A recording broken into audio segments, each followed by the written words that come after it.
नमस्कार, आप देख रहे हैं न्यूज कॉल 24। हर खबर पर नजर, हर सवाल का जवाब। देश दुनिया की हर छोटी बड़ी खबर सीधे आपके स्क्रीन पर। बात होगी सिर्फ आपके मुद्दों पर। बात समझनी है तो पूरी सुननी होगी। वीडियो में आखिरी तक बने रहिए। मैं हूं आपके साथ सुशील गिरीश। आइए बढ़ते हैं खबरों की तरफ। आज हम बात करने वाले हैं प्रधानमंत्री मोदी की। जी हाँ, कुछ लोग उन्हें तानाशाह कहते हैं, लेकिन तानाशाह नहीं है प्रधानमंत्री मोदी। आलोचकों की परवाह न कर अपनी राह चलते हैं। किसी व्यक्ति की लोकतांत्रिकता उसके अपने दल के साथियों के किए जा रहे व्यवहार से आंकी जाती है। मोदी यहाँ चौंकाते हुए नजर आते हैं। वे दल के सर्वोच्च नेता हैं, किंतु उनका व्यवहार आला कमान तरीका नहीं है। प्रधानमंत्री नरेंद्र मोदी में कुछ तो खास है कि वे अपने विरोधियों के निशाने पर ही रहते हैं। इसका खास कारण है कि वे अपनी विचारधारा को लेकर स्पष्ट है और लीपापोती समझौते की राजनीति उन्हें नहीं आती। राष्ट्रहित में वे किसी के साथ भी चल सकते हैं, समन्वय बना सकते हैं,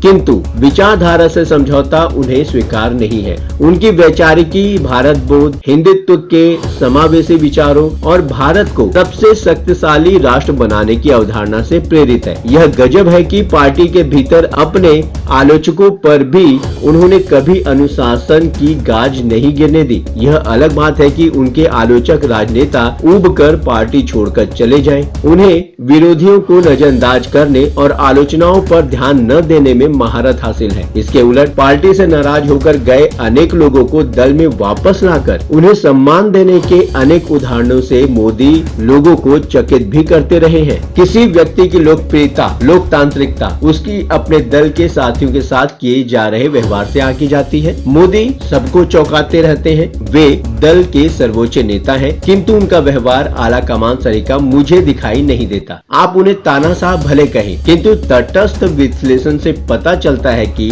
2014 में प्रधानमंत्री बनने के बाद आज तक उनकी आलोचना करने वाले अपने किसी साथी के विरुद्ध उन्होंने कोई अनुशासनात्मक कार्रवाई नहीं होने दी। कल्पना करें कि किसी अन्य दल में अपने आला कमान या सर्वोच्च नेता की आलोचना करने वाला व्यक्ति कितनी देर तक अपनी पार्टी में रह सकता है। नरेंद्र मोदी यहाँ भी रिकॉर्ड बनाते नजर आते हैं, जबकि भाजपा में अनुशासन को लेकर कड़ी कार्रवाइयां होती रही हैं। भाजपा और जनसंघ के दिग्गज नेताओं में शामिल रहे बलराज मधोक से लेकर कल्याण सिंह, उमा भारती, बाबूलाल मरांडी, BS येदियुरप्पा जैसे दिग्गजों पर कार्रवाइयां हुई हैं, तो गोविंदाचार्य पर भी एक कथित बयान को लेकर गाज गिरी। उन्हें अध्ययन अवकाश पर भेजा गया, जहां से आज तक उनकी वापसी नहीं हो सकी है। मोदी का ट्रैक अलग है। वे आलोचनाओं से घबराते नहीं हैं और पार्टी में आंतरिक लोकतंत्र की छूट देते हुए अपने आलोचकों को भरपूर अवसर देते हैं। यह कहा जा सकता है कि मोदी आलोचकों के केंद्र में रहे हैं, इसलिए इसकी बहुत परवाह नहीं करते।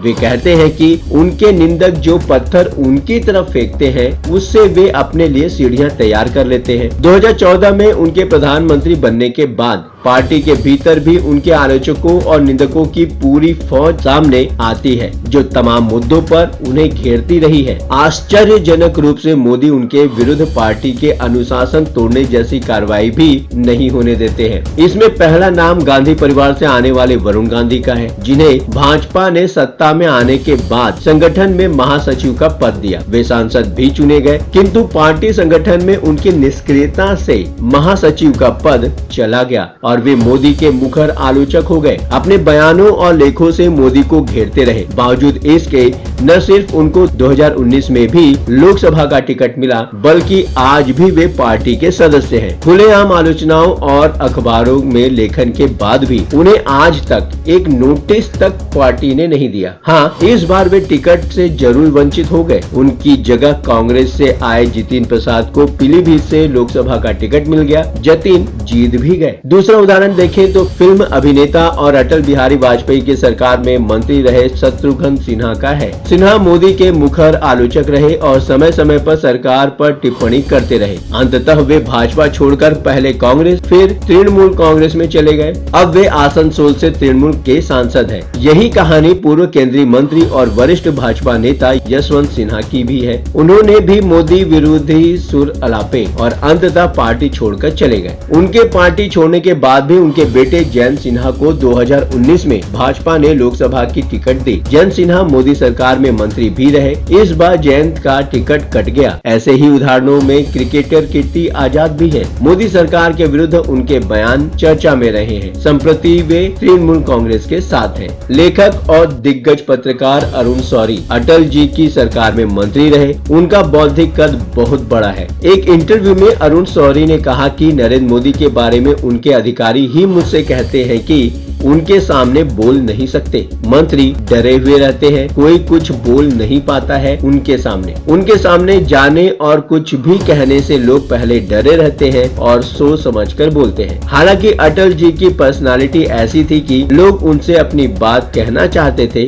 और वे सुनते भी थे। उनकी एक खास बात यह थी कि वह भी यह जानना चाहते थे कि लोग उनके बारे में क्या सोचते हैं। वह पूछा करते थे और लोग बिना किसी डर के बताते भी थे। तीखी आलोचनाओं के बाद भी मोदी का उनके प्रति सौजन्य कम नहीं हुआ और वे शौरी की बीमारी में उन्हें देखने अस्पताल जा पहुंचे और उनके परिवारों से भी मुलाकात की। अरुण शौरी और पीएम मोदी के रिश्तों में उस समय सबसे ज्यादा खटास देखी गई जब अरुण शौरी यशवंत सिन्हा के साथ राफेल मामले को सुप्रीम कोर्ट लेकर पहुँच गए। यहाँ पर उन्होंने मामले की जाँच और सौदे पर सवाल उठाए थे। हालांकि सुप्रीम कोर्ट में सरकार को क्लीन चिट मिल गई। रिश्तों में आई खटास के बावजूद भी पीएम मोदी ने पुणे स्थित अस्पताल में अरुण शौरी से मुलाकात की। इस मुलाकात के फोटो शेयर करते हुए लिखा, आज पूर्व केंद्रीय मंत्री अरुण शौरी जी से मुलाकात की और उनका हालचाल जाना। इसके साथ ही इस दौरान बहुत अच्छी बातचीत हुई। हम उनकी दीर्घायु और स्वस्थ जीवन की कामना करते हैं। अपने तीखे तेवरों से चर्चित सुब्रमण्यम स्वामी कभी जनसंघ भाजपा से जुड़े रहे। बाद में वे भाजपा से अलग होकर जनता पार्टी के अध्यक्ष बने। केंद्र में मंत्री भी बने। 2014 में सत्ता में आने के बाद मोदी ने स्वामी को राज्यसभा के लिए भेजा। स्वामी इससे कुछ अधिक चाहते थे। जाहिर है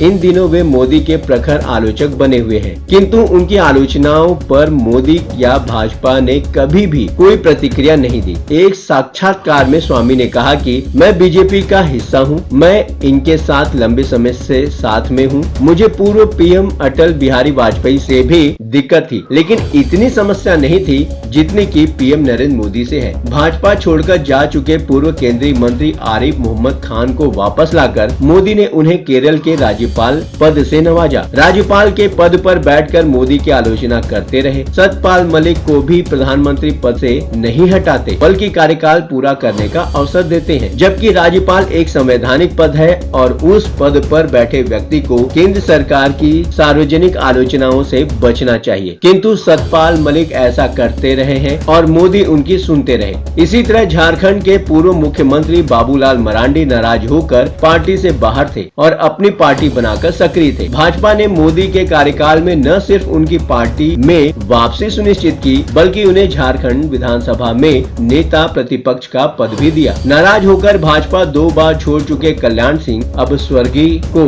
राजस्थान का राज्यपाल बनाया गया। उनके पुत्र राजवीर को लोकसभा की टिकट और पौत्र संदीप सिंह को उत्तर प्रदेश सरकार में मंत्री का पद मिला है। मध्य प्रदेश में मुख्यमंत्री रही उमा भारती भी भाजपा के अनुशासन चक्र का शिकार रही। मोदी ने उन्हें अपनी सरकार में मंत्री बनाया और उसके साथ भाजपा छोड़कर गए प्रहलाद सिंह पटेल मोदी सरकार में राज्य मंत्री बने। अब पटेल मध्य प्रदेश सरकार में कैबिनेट मंत्री हैं। ये उदाहरण बताते हैं कि मोदी अपने लोगों के प्रति खासे उदार हैं। वे अपनी निजी आलोचना की बहुत परवाह नहीं करते और गांठ नहीं बांधते। निजी रिश्तों को राजनीति से ऊपर रखते हैं। वे शरद पवार के अभिनंदन समारोह में भी शामिल हो सकते हैं। मुलायम सिंह यादव के परिवार में आयोजित विवाह समारोह में भी इटावा भी जा सकते हैं। उनकी ताकत है कि वे कश्मीर में महबूबा मुफ्ती के साथ भाजपा की सरकार बनाने की अनुमति दे सकते हैं। राजनीतिक समझ बूझ के साथ अपने वैचारिक आग्रहों पर डटे रहना मोदी की विशेषता है। इसलिए वे भारतीय राजनीति की पिच पर आज भी मजबूत मजबूती से जमे हुए हैं। आपको क्या लगता है? लगातार खबरों में बने रहिए न्यूज कॉल 24 के साथ। अपने विचार हमें कमेंट कर प्रतिक्रिया जरूर दें। अभी तक आपने न्यूज कॉल 24 को सब्सक्राइब नहीं किया है तो देर किस बात की? न्यूज कॉल 24 को अभी सब्सक्राइब करके ज्वाइन करें, चैनल को